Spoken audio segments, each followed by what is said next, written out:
Cornell Cooperative Extension. So our subject today, earth-friendlier lawns. Earth Day is coming up. I believe it's April 22nd, and Arbor Day is April 25th. So I'd like to think about the earth and trees and all those good things as spring is coming along. And this is me and my contact information. If anybody has any follow-up questions, you can type them in the chat. I should mention that today as well. If you have a question or an observation as we go along, type them in the chat and we will answer those at the end.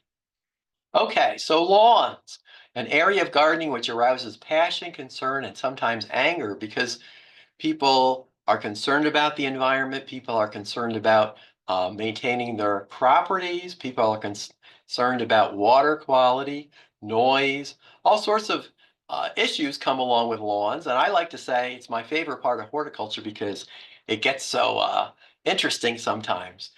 We have ordinances about mowing your lawn, not mowing your lawn, noise with lawn mowers and blowers, parking on your lawn, overwatering or underwatering your lawn. There's a lot to it. So we're going to cover a lot of those subjects today. And I'm tuned in these days to an awareness that we have to be more friendly to our Mother Earth. The bees and the monarchs, those are issues that have gotten a lot of people interested. Doug Tallamy in his books teaching us about how we have to be more cognizant of having native plants and things like that in our landscapes. So how can we do that? Well, we can have an earth-friendlier lawn like we'll talk about today, or we can have an alternatives to our lawn. This is another program I do, and if anybody's interested in this, you can let me know. We've given this one on Zoom as well. I believe this is on our archive of programs on our Cornell Cooperative Extension YouTube site. But if anybody wants to talk about alternatives to lawns, let me know. There's a lot of good alternatives that are coming about these days. And this is just a graphic that I like that shows some of the things that can get us into trouble with lawns. Dumping grass clippings into the water, raking leaves to the curb, putting fertilizer on our paved surfaces, over-irrigating, have bare spots on our lawn, leading to erosion. These are all things we want to avoid. So we're going to talk about that today as we go along. And think about what your options are. Do you want to have less weeds in your lawn? Do you want to have maybe grass where there's no grass in the shade? We'll talk about some of those things. So when I do these talks, I tend to find that everybody has a couple questions about their lawn, and hopefully we'll answer those. But again, if we don't, let me know and I can help you out. We're going to talk about having fewer weeds, maybe using less pesticide or no pesticide in the traditional sense. And we want to have that dense, thick lawn because the dense, thick lawn really reduces erosion and keeps runoff to a minimum. So a thick grass is better than a thin, patchy lawn for the environment. And we have a great website. It's listed here. This is not easy to see, but if you go on and you search a web browser, Cornell Cooperative Extension, Rensselaer County, get to our website, you can find your way here. And this talk is based on this new web page that we created called Sustainable Lawn Care. And we're going to go through sort of a year-long plan for lawns. So I'm going to start out talking about time periods and what you can do in each of these time periods. So I wanted to start today being April 2nd with March to November. What's a good thing to be doing now? Well, it's a little early still to get out and do a whole lot of work, but you can test your soil pH and your nutrient analysis. So let's talk about what that means. Sometimes we see retailers that say, put lime on your lawn this time of the year. Well, do you need to add lime? That's my question. We don't want to add lime without a soil test because if we add too much lime, it makes the pH go up, and the pH is what really determines how well the soil can give up its nutrients to the grass plants. And if our pH is way too high or our pH is way too low, the grass can't use nutrients very well. And even if we put fertilizer on it, it doesn't work so efficiently. So we here at Cornell Cooperative Extension, one of our famous things is that we do this soil pH test that costs $2 here in Rensselaer County. You can bring us a cup full of soil to our office at 99 Troy Road, Monday through Friday, 8 to 4, and we can tell you if you need to add lime or sulfur. And this is a good time of the year to make those amendments. spring and fall if you need to add that. But please test your pH before you add anything like lime or sulfur, because a lot of times in our county, the pH is just fine and we don't really need to make it go higher. If we want to test more extensively, we can send off a sample to University of Massachusetts, who will do a nutrient analysis and give us a fertilizer plan.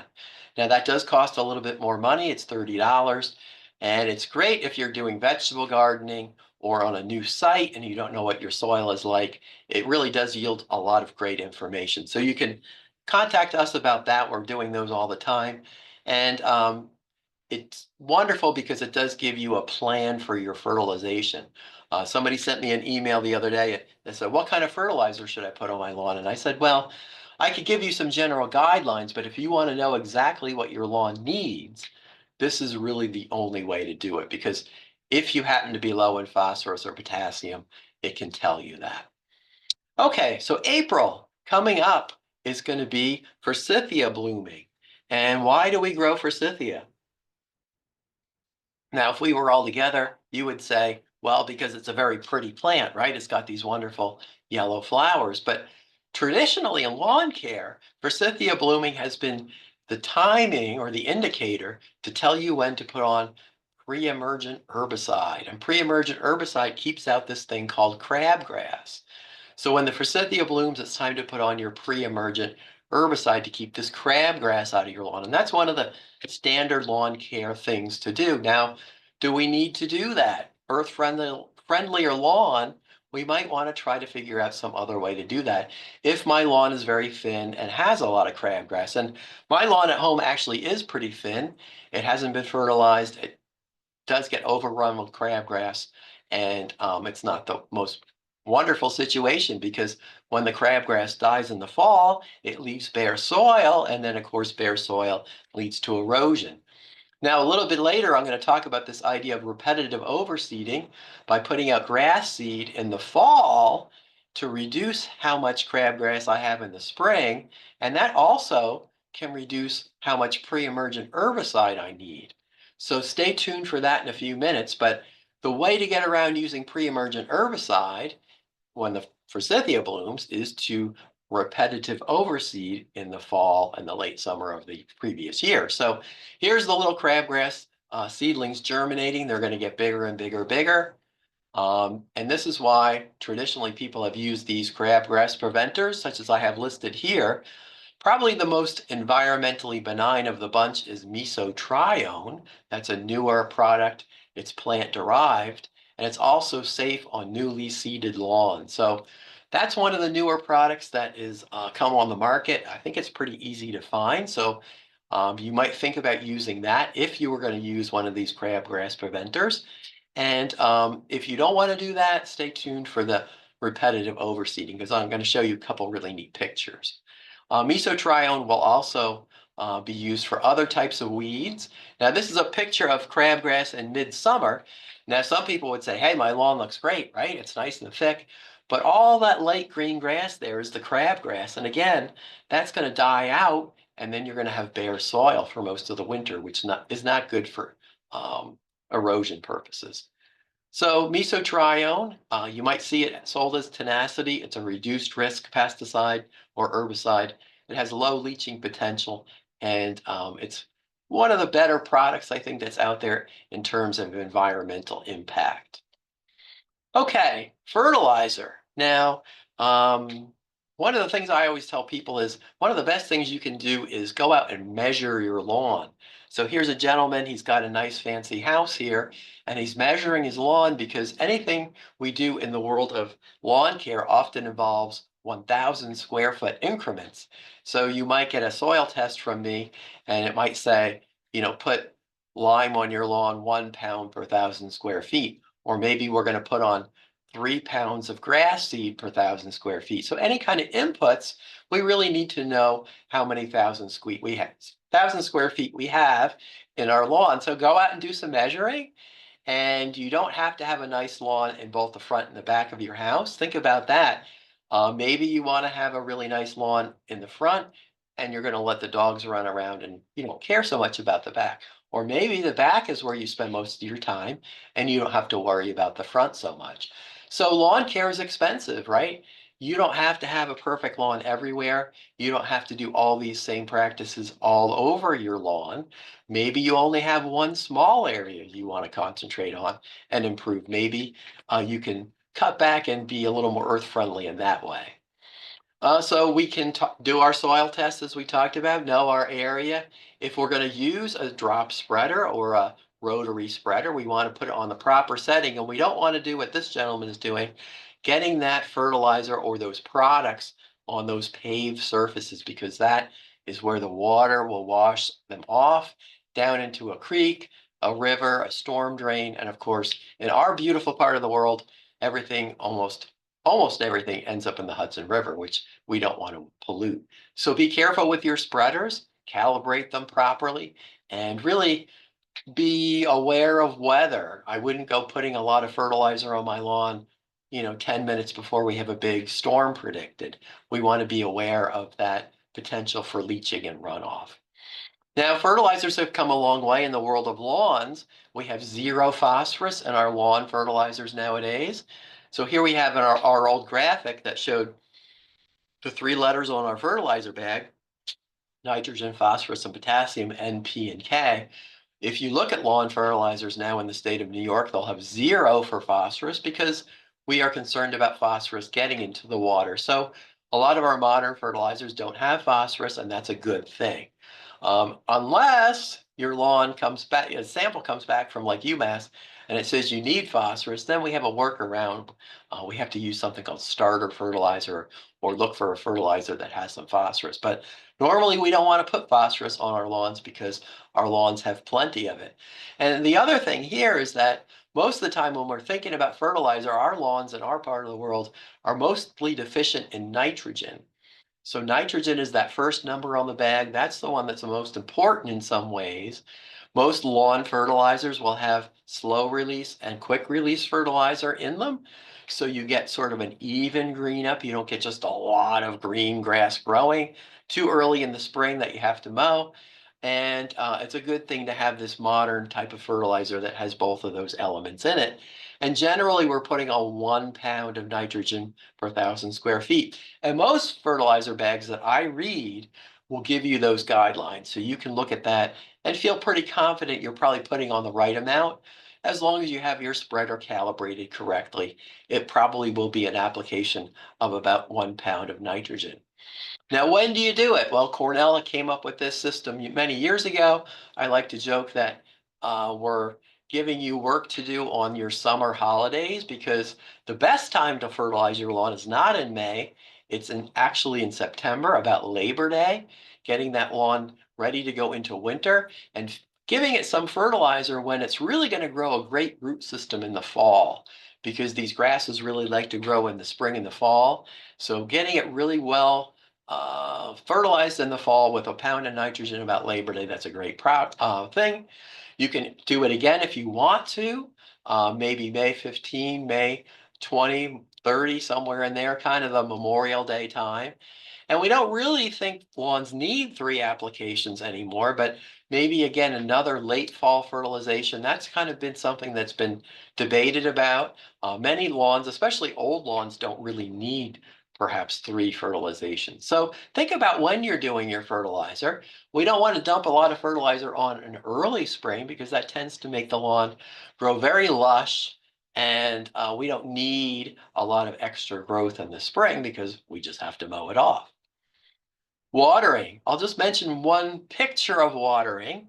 And watering is something that people do if they have an irrigation system. Do we need irrigation in our part of the world? Probably not. Our lawns grow very well for the most part without irrigation. Our lawns can also go dormant in the summer. If we have a drought, most of the time bluegrasses and tall fescues and fine fescues are pretty drought tolerant. They'll turn brown, they'll slow down and maybe stop growing, but they won't die. So if you have an irrigation system, it's kind of, I think, an extra. My mantra is going to be don't run it too much, because heat in the summer and water equals fungus. And we get a lot of samples of lawns that are dying in the summer because that irrigation system is running a little bit every day or several times a week. The grass stays too wet, and that's a perfect environment for things like brown patch disease. So if you have an irrigation system, we really only want 1 to 1.5 inches of water coming down on the lawn for a week. So if it's raining, turn it off. If you want to put a cat food can out there or something like that to catch the water, that's a good thing. Get a rain gauge or put out a catfish can or cat food can and catch the water and see how much your irrigation system puts out every 15 minutes so you can know how much you're putting out. Okay, mowing. Now, mowing, you might think, well, that's kind of just something everybody does, right? But there's actually a lot of science behind mowing. The first one is my old graphic. As we mow lower, our roots get shorter. Okay, so the higher we mow our grass, the bigger our root system. The bigger our root system, the more our plant is going to be drought tolerant. It's going to be able to resist grubs. It's going to be greener. It's going to be healthier. So a lot of people like to mow down in the 1.5 inch level. Too low, right? I mow my lawn at 3 inches. I mow it when it gets to be 4 inches. So I have a taller grass that actually shades out the weeds better and has a bigger root system. So if you can, think about mowing higher. That's one of the many things we've talked about with lawn care. The other one is, especially if you have a mulching mower, don't bag your grass clippings. My beloved neighbor still does that. I don't think I'm going to ever change his mind necessarily, but we don't need to put grass clippings in a landfill. The grass clippings are returning nitrogen and nutrients back to the lawn. They're not really doing anything bad. And it's much better for the environment if we just recycle them, especially with the modern mulching mowers that really chop those grass blades up and really make them very small. Now, here's a graphic of something we really need to think about is sharpening our mower blades. These are all pictures of dull mower injury. If after you mow your lawn, you go out there and look at the grass blades and they're kind of ragged, they're kind of cut funny, they're kind of jaggedy. You need to you need to sharpen your grass blades. And I gave this talk over the weekend at the flower show at Hudson Valley, and somebody said, well, how do I do that? And I said, if you have a big lawnmower, you call a man and he comes and takes your lawnmower away, sharpens the blades, and he brings it back, right? So you can have people do that for you. If you have a little mower, you can turn it upside down. You can take your blade off if you read your owner's manual and be careful doing it because we don't want anybody to get hurt. It's not that hard to do, but it is a very important thing because a sharper mower is going to be more efficient, 20 to 30%, and a sharper mower makes less pollution. Lawn mowers typically are not very efficient machines. They create a lot of pollution for what they are. So if we can have our mower work as efficiently as possible, we're going to be creating the least amount of pollution that we have to in order to mow our lawn. Now, mowing height matters. Again, back to that. Here's a study done by our friends at Michigan State University. They were mowing lawns or mowing turf plots, research plots, at 1 inch all summer long. And by the end of summer, that low grass had 96% crabgrass in it because it was stressed. All right, not a good root system. If they mowed at 4 inches or mowed to 4 inches, they only had 4% crabgrass. So if we want to have less weeds in our lawn, the earth-friendly way to do that is to mow higher, okay? Because that's really going to benefit our grasses to a great degree. Now here's my little mower in my backyard. How do I know how high it's set? Well, I have the little levers on it. I monkey with those. Then I get out my tape measure, and you can see my tape measure there says I'm about 3.25 inches tall. So not really rocket science here. We can just go set our mower, get a measuring tape, and see how high we're mowing to. All right, the John Deere mower, bigger, fancier ride-on mower, has a dial on it. I can just turn it and, pick a number and it sets itself. Well, I wanted to see, is this really working? So I got it out on the garage floor there. And yeah, if I set it to 3.5, it actually is 3.5. So pretty neat machine. And I don't really mow very much below 2.75 all summer long. I don't really need to. I want to have my grass roots as tall as possible. And I don't know that there's really any time of the year you really want to mow very low, unless maybe you're raking leaves or something like that. But even so, I think the benefits of higher mowing outweigh anything that's going to be on the negative there. Then people always say, well, what about leaves? And one of the big things that we've had research on in the past few years is chopping up the leaves and leaving them on the lawn in the fall. We don't really need to rake them all to the curb. If we can chop them up, leave them on the lawn, those nutrients go back into the soil. We're not burning fossil fuels to have trucks come and collect them and do something with them. We're not also making water pollution by putting them at the curb. I know that sometimes the leaves get too deep and you do have to rake to some degree still, but I do a lot of this chopping up and leaf mulching in the fall and running them over and just leaving them on the lawn.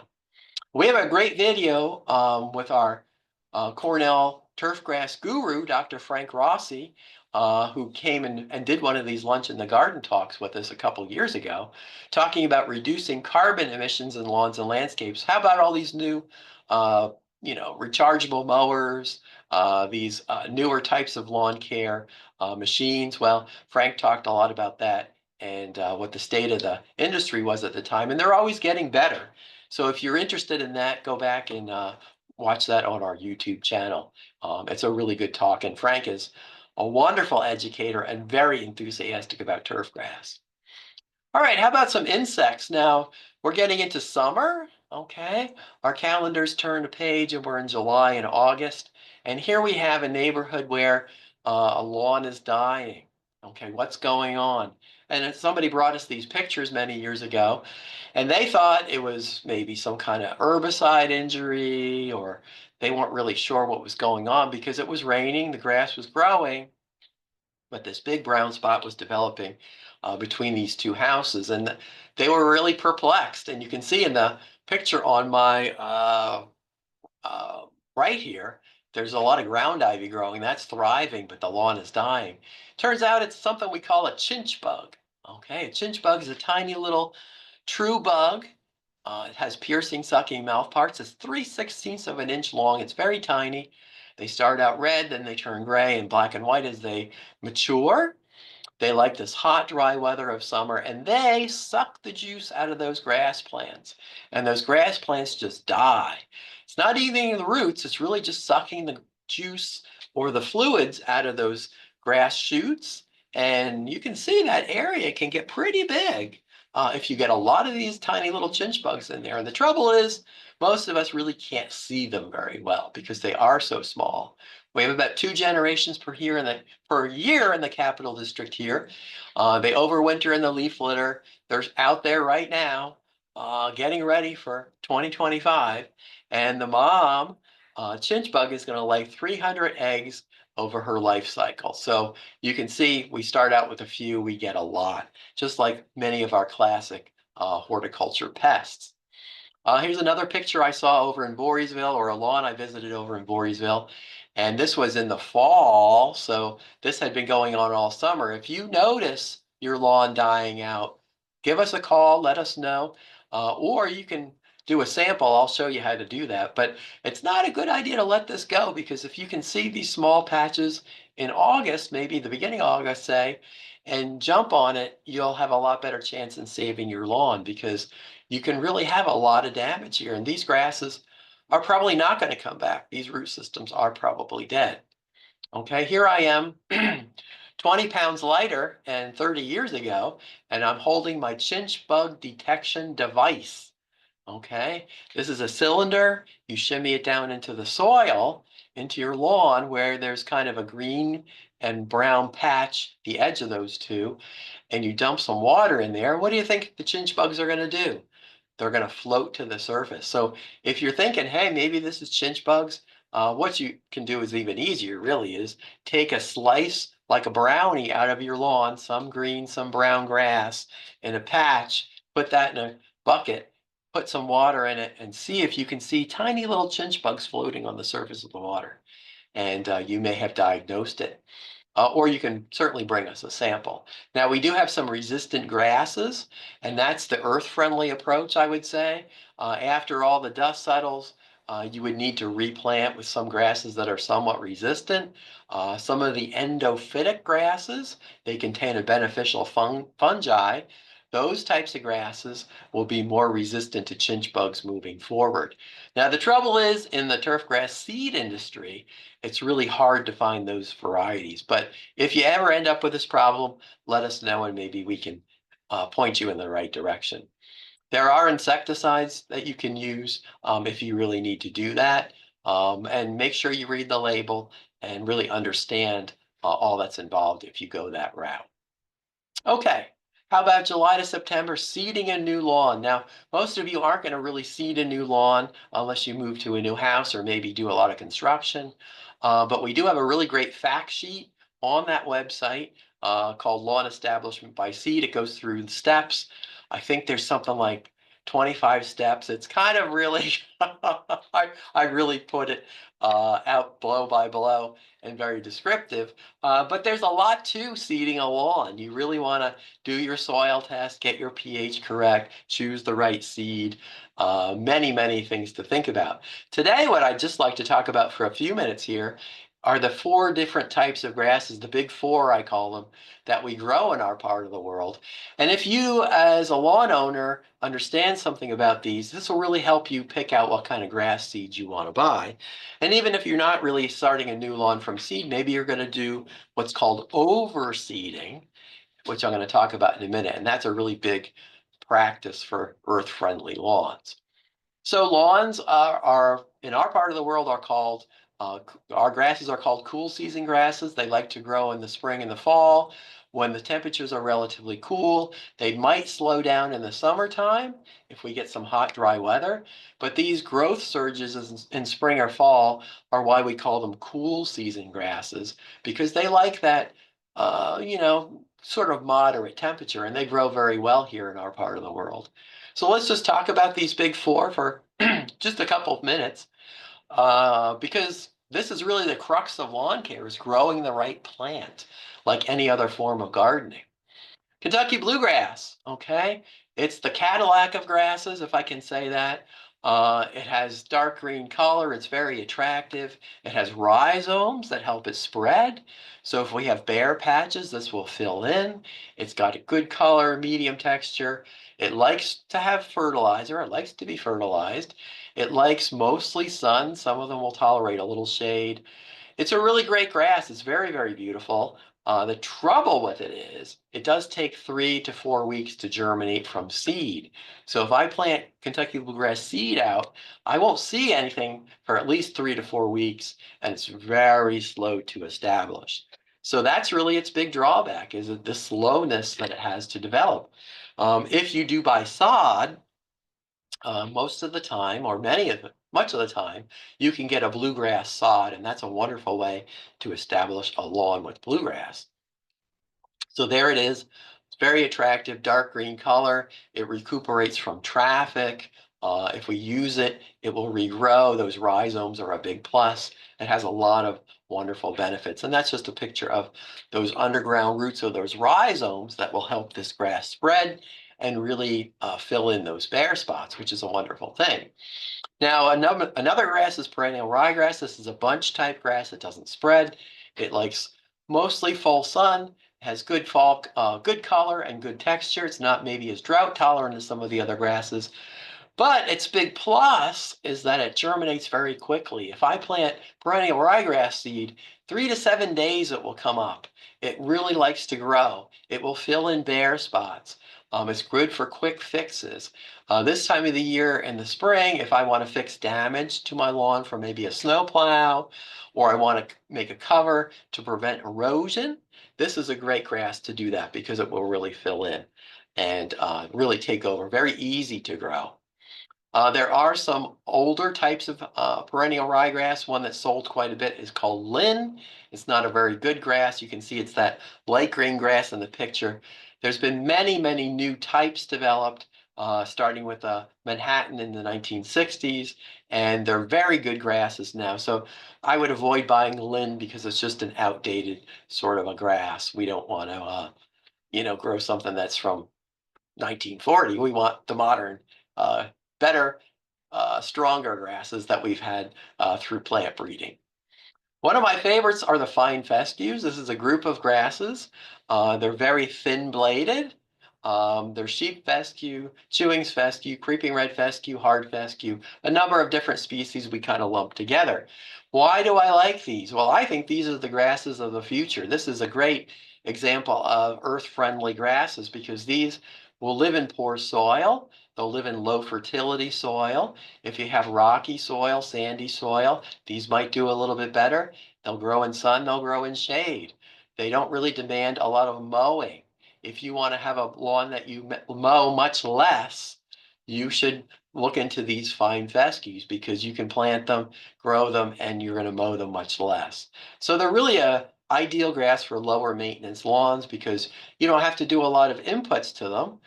They do like, a little fertilizer. They do like water in a drought, but they're less demanding than some of the other grasses. And this was an old plot that we planted many years ago. It was called low mow fescue, and there's modern variations of this. And often these are blends of these different types of fescues put together. This is a more modern picture. This is in front of my house. I have this wonderful plot of beacon hard fescue. To me, it looks like a really lush, dark green um, shag carpet. It's absolutely beautiful. And I mow it twice a year. So I'm not, using a lot of fossil fuel to maintain it. It only gets fertilized once in a great while. I don't think I fertilized it for a couple of years now, quite honestly. And it's doing really great. So this is a grass that I think is maybe going to take off and be more important in the future when people want to provide less inputs for this friendlier lawn idea. There's my dog. He's advertising the low-mow or no-mow fescue. He's a low dog because he's a corgi, so it's a low-mow, low dog lawn. Okay, and then the last grass we'll talk about in any great detail is tall fescue. And again, this is kind of a success story. It was a weedy grass. It's been bred into what are called turf-type tall fescues. They're shorter, they're more compact, they're darker green, they're very lovely grasses. They're fairly drought tolerant, they tolerate poor soil, they don't need a lot of fertilizer, they like full sun to maybe a little shade. They'll take about 2 weeks to germinate, so they're fairly easy to grow. There's one called Kentucky 31 that's still sold. It's the old type. It's not very dark green. It's not very compact or very attractive. I would avoid that one.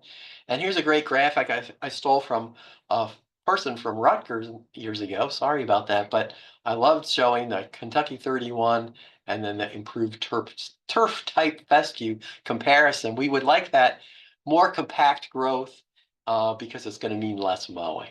Okay, and these grasses get a very big root system, so they're going to be drought tolerant. Now, for the most part, you're going to buy grasses in mixtures and blends. So if we're going to have a high maintenance lawn, we want to fertilize it a couple times a year, we would probably have Kentucky bluegrass and smaller amounts of ryegrass and fescue, like the first example there. If we have a sunny lawn and we want lower maintenance, maybe we're going to lean more on buying a blend or a seed mix that has mostly fine fescue in it with a little ryegrass and bluegrass, or maybe we're going to go mostly with a tall fescue. And really our shade tolerant grass is going to be the fine fescue. Those are going to be the most shade tolerant. So if you have a shady area and you can't grow grass there or you haven't had luck, try one of these fine fescue blends for shade. And if that doesn't work, you got to grow hostas. You got to grow shade-loving plants. And there's a lot of great native shade-loving plants that you can plant in those kind of areas. Now, the magical time of the year to work on your lawn is not in the spring. It's August 15 to September 15, or really maybe September 30th these days. It really is the best time to seed a lawn, work on your lawn, do a lot of these projects that we're going to talk about. And if you need to use a lot of seed, you might consider starter fertilizer. If you do a soil test, that's great. It's going to tell you if you need it. If you don't, starter fertilizer is probably not a bad idea because starter fertilizer and water and maybe a little protection through some straw or maybe one of these erosion mats is a good way to get things to germinate. Now, think twice about annual ryegrass. For those of you who are gardeners, you know annual means it doesn't live next year, right? So if you buy a seed package that has a lot of annual ryegrass in it, it's not going to be there next year. And zoysia grass is a perennial grass. It's got a big root system. It's a wonderful plant because it's very drought tolerant and very tough, but it is brown very late into the spring and turns brown early in the fall. And we really can only plant that with sprigs or plugs, and it's really not very common in this part of the world. Although it's tough and it lives in our part of the world. It's a warm season grass and it's kind of an odd grass. People have it either really like it or they don't like it. Clover is a great thing for an earth-friendly lawn. If you want to encourage pollinators, they don't mind visiting some of this clover. But if you're going to walk barefoot in your lawn or you run a daycare center, bee stings might be an issue. Clover can be seeded into lawns. I think one of the great times of the year to do that is the late fall. But I bet you if you really wanted to put clover into your lawn, if you were to go out and seed some clover or overseed it now into your lawn, before the grass really gets going, you might have that clover really germinate and fill in this spring. So I like clover. I encourage clover because I'm a beekeeper, so we like that. And we don't really have to have lawns everywhere. In the deep shade, we might have ground covers, we might have native plants. There's lots of other alternatives. Now, let's just talk about some cultural things here. And then we're going to be doing these in mid-August, September. This is a great time. Compacted areas. If you have a clay soil, your soil gets very uh, crushed down, has low oxygen in it. The water can't penetrate it. We call that compaction, and sometimes grasses don't really grow very well. Here's some pictures showing poor drainage with a clay soil and compacted soil. Sometimes it's really hard to tell what's going on with these kind of situations. You don't have a soil probe like in my picture there. But if you see the lawn dying out and you have heavy clay soil, you might suspect that you have compaction. Now, how do we address that? One of the ways we can do that is called core cultivation, which I'll show you in a second. Core cultivation is also used for thatch if you have thatch as a problem, and it's a wonderful method, but it really does take machinery. Now, I always say with this picture, it's my oldest joke, this is not the aftermath of the Westminster Kennel Club dog show, but it does look like, you know, a lot of dogs have visited here. This machine is pulling plugs of soil out, these elongated cores, and what's going to happen is that air and nutrients and water can go down into that soil, and we hope that that's going to be better for our root systems. And this is happening on a golf course, but we can do this on home lawns. Just an old Cornell graphic that kind of shows the idea here of trying to bust that soil up a little bit and provide more aeration to it. You can rent a lot of different types of machinery. You can have somebody come in and do this for you. You know, I would determine if I really needed it. If I have a loamy soil, if I have sandy soil, chances are I don't have compaction. But if I have a heavy clay soil and I have a lot of foot traffic on my lawn, maybe that is one of my problems. Now, another thing that can happen is thatch. Thatch is old organic matter, old crowns, leaf sheath, rhizomes, especially from Kentucky bluegrass and fine fescue lawns that have been fertilized, really growing, are older. Okay, they're well maintained. You get this layer of thatch. Now you have to really go look for that. Okay, just the grass that looks dead out there now, that's not thatch. Take a slice out, go out and again cut that brownie out of your lawn. And if you can see something like this picture showing this profile with this undecomposed matter there, that could be thatch. If you've got more than an inch, maybe yes, you have a problem. It's rare though, I think. We don't see a whole lot of lawns that have this problem, and don't really think you need to dethatch your lawn or aerate your lawn unless you go find this, okay? Because a little thatch is okay. If your lawn is thin and not very vigorous, you probably don't have thatch, okay? Unless you take that brownie slice and do that little bit of research like my lawn at home, it's not good enough to have thatch. I have too many weeds and too much shade. Here's a dethatching machine. You can rent one of these. This will rip the thatch out of your lawn. It's a good thing to do. In that later part of the growing season, August and September, when the cooler weather comes, the lawn can recover with the fall rains. Because you don't want to do this in July when the lawn is going to struggle all summer. And there again, you can have somebody come in and do this. You can rent a machine to do this. There's many different ways to look into your thatch problem.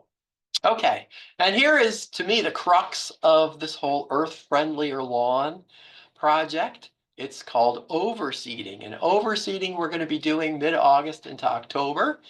And we call it repetitive overseeding because we're going to do it more than once. We're not just going to overseed once and go home and, have a beer and look at our nice lawn. We're going to go out and we're going to put down grass seed several times. And the idea here is that we're not going to do aerating. We're not going to core aerate or use any kind of big fancy machines. We're going to go out and just put down grass seed. If we have a drop spreader, that's great. And we're going to do it several times in this later part of the growing season. And then that grass is going to germinate and fill in. Now, the best type of grass to use for this kind of overseeding are the grasses that germinate the fastest, and that would be perennial ryegrass, tall fescue, okay? You probably can do repetitive overseeding with some of the fine fescues as well. It's probably not going to be as easy to do with Kentucky bluegrass just because it takes so long to germinate. So here's my little drop spreader, and I'm going to go out and put down grass seed at a rate of 2 to 4 pounds per 1,000 square feet. I'm going to start about Labor Day, and I'm going to do it 3, 4, 5 times in that period from September 1 to maybe October 12 or 15. Okay, and this really came about by a research project we did at the Averill Park High School. We went out and put out these grass plots we overseeded with ryegrass on a football practice field where the kids were ripping this up every day in practice. And by the end, we had these grass strips, and we were trying to think about how can we make the sports field better for the players. And hey, by the end of October, we had this great grass growing there. So we packed up and went home. But then I came back the next year, and this is what I found. And these dark green strips were there. And the light green grass is crabgrass, and the dark green grass are those strips I just showed you. And what we did was we crowded out the crabgrass the next year by overseeding it in the fall. So if you don't want to use pre-emergent herbicide, you want to use less herbicide and be earth friendlier, do overseeding. It's just a wonderful process. And if you have cool, sort of rainy fall weather, that grass seed's going to germinate like gangbusters and you're going to be in great shape. So here's the crabgrass as it's dying in the fall. And what's going to happen if I overseed is I'm going to have new grass starting to grow in the fall and replace that. And this is a couple strips we did up at the 9/11 park in Lansingburg. On the left is the ryegrass, I think, and on the right is the tall fescue. And we just went up there and overseeded, and you can see all the dead brown crabgrass around it, late October, and we've got this grass growing, and that's going to be there the next year, crowding out the crabgrass again. And that was kind of a V-shaped plot that we had, and I was especially proud of that because all that brown crabgrass is really showing off our overseeded V pattern there. We have a wonderful fact sheet about this. You can find this on our website. Read all about it. It's a project that I've worked on quite a bit. It was inspired by Dr. Frank Rossi, my friend at Cornell, and we have become sort of acolytes of overseeding over the years. We also have a little primitive YouTube video called Repetitive Overseeding Spreading Seeds to Reduce Lawn Weeds, also on YouTube. How about moss? Okay, just a moment on moss. If you've got moss, moss is not a very competitive plant. It doesn't really want to compete with grass unless the grass doesn't want to grow there. So we have to figure out why the grass doesn't want to grow. Maybe it's too shady for grass. Maybe the pH is too low for grass. Maybe the fertility, the nutrients in the soil are not good enough to support grass.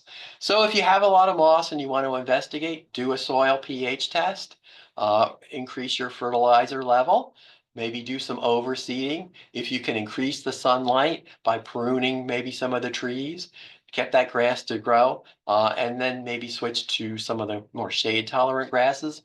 We can have moss in the sun, and that I think I would look into the pH and the fertility, because moss in the sun is really saying, hey, grass doesn't want to grow here.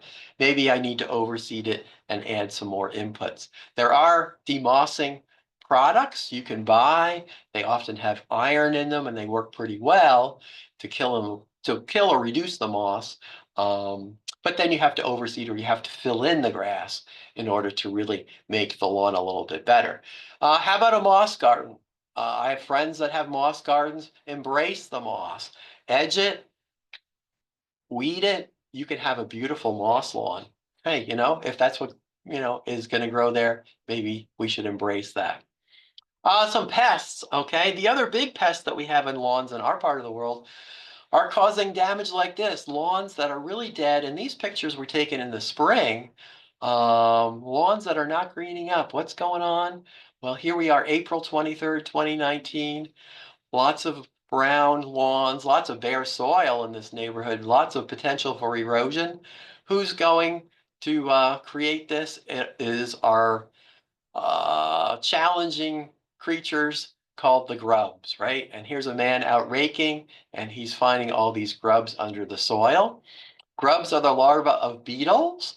And if we look at our little chart here that's 100 years old, this time of the year, these grubs are going to be coming up closer to the soil surface. In April, as the soil gets warmer, they're going to eat some more of the roots off our grass plants. They're going to pupate and become beetles.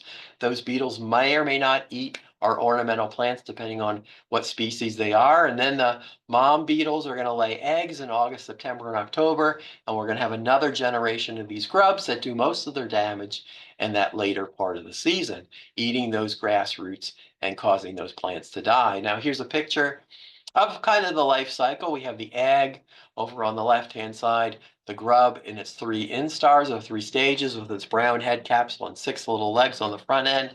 Then it pupates and becomes that grub. And most of the time, this happens in this 1 year cycle. This is a couple very juicy looking big third instar grubs, and these guys are going to be the ones that really eat the roots off your lawn. In our part of the world, we have Japanese beetles as these white grubs, and we know that Japanese beetles like to eat roses, cannas, many other garden plants, and they can be very prolific and do quite a bit of damage as both the adult beetle as well as the white grub. Oriental beetle, that's one that's popular in Rensselaer County and places. They can also do that same sort of life cycle and also cause damage on roots of plants. European chafer is another one we have in Rensselaer County. These are bigger beetles. They're very mobile. They fly in the evenings in a mating pattern, which is quite dramatic. And they can be grubs that really kill quite a bit of our turf. Now here's our friend, Dr. Kyle Wickings, who is a turf grass or a soil entomologist, and he created a wonderful website about how to identify grubs. If you want to know what species you have to get your little hand lens out and take a look at the raster pattern, which is a kind of a fun project.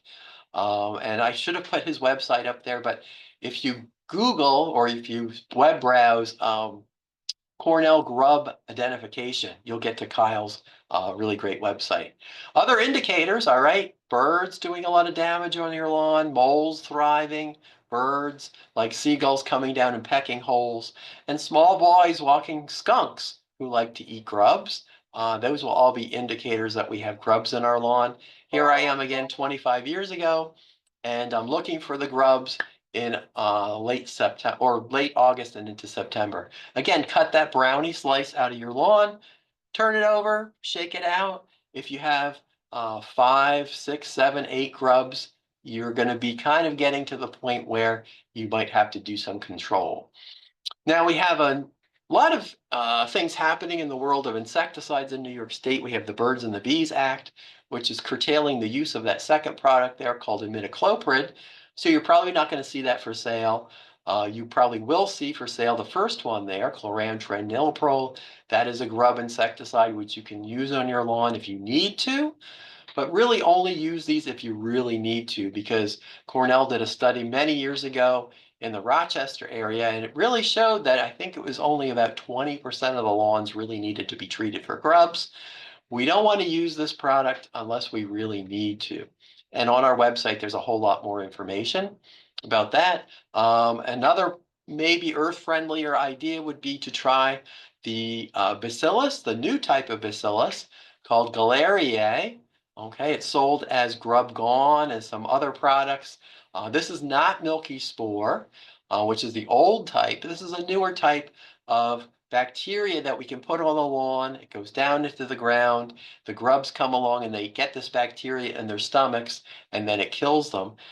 So it's a biological control, it's earth friendly, and it's a really neat little system. We think this product is doing a fairly good job, at least in some of the trials at places like the Ohio State University. Another thing you can do is aerate your lawn.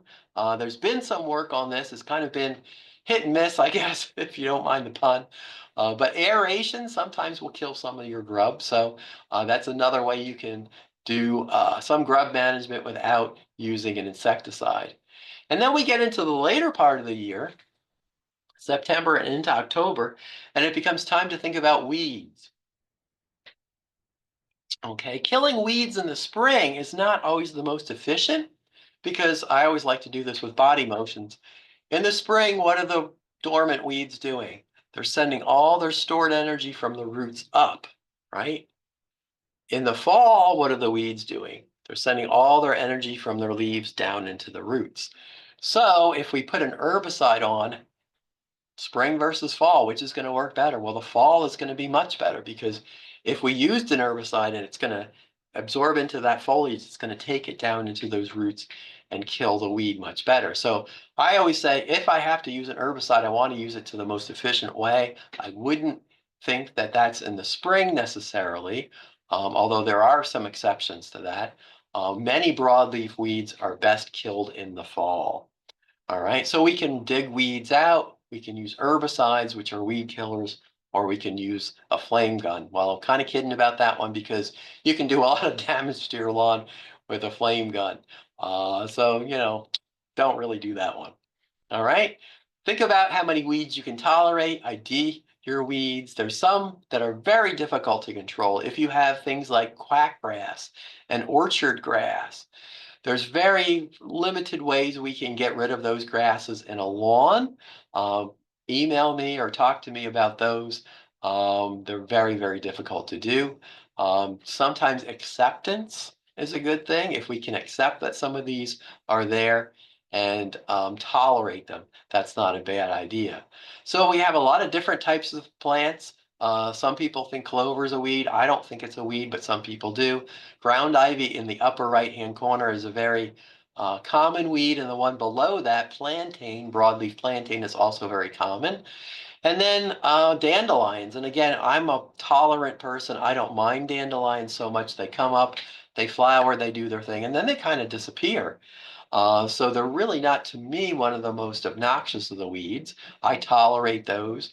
The ground ivy, I have a lot of shade. I don't mind that so much in the shade. The plantain is kind of the one that I really don't like so much. So again, this is personal stuff, right? Traditionally, this 2,4-D has been used to kill a lot of these types of weeds. Sometimes it's mixed with other herbicides. This is very commonly sold. You'll find it on the store shelves. But again, if you're going to use it, I would say use it the most efficient way.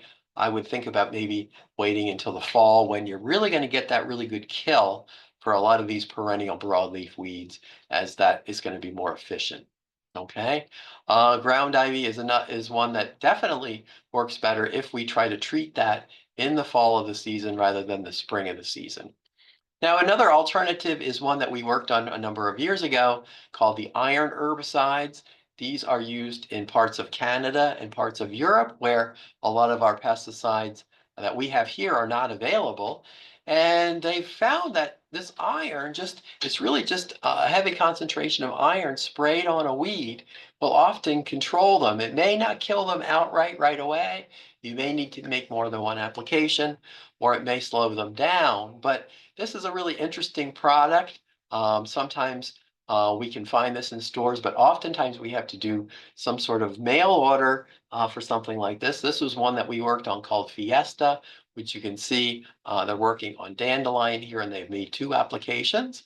This was my research plot. We sprayed this iron herbicide on June 8 and June 21. Not really the right time of the year, but we wanted to see what we would get. And you can see the picture on the left has a lot more weeds than the picture on the right, taken about 5 weeks apart. So I didn't kill all the weeds, but I really reduced the weeds using this iron herbicide. And the iron herbicide is going to be fairly environmentally benign. It's just iron. Grasses don't mind iron. Grasses actually use iron as a nutrient. So think about that kind of product if you want to be thinking on earth-friendly terms. So kind of wrapping up here, we covered a lot of ground. Think about your use of your lawn. Do you have sun or shade? What kind of soil do you have? Do you have irrigation? What kind of quality do you want? Do I have to have a perfect lawn? Maybe I can tolerate some weeds. Maybe I don't have to have a perfect lawn on my whole 1.3 acres. I can have one really nice maintained area, and then maybe I can let some other areas be a little bit more au naturel. Your quality expectations. Okay, so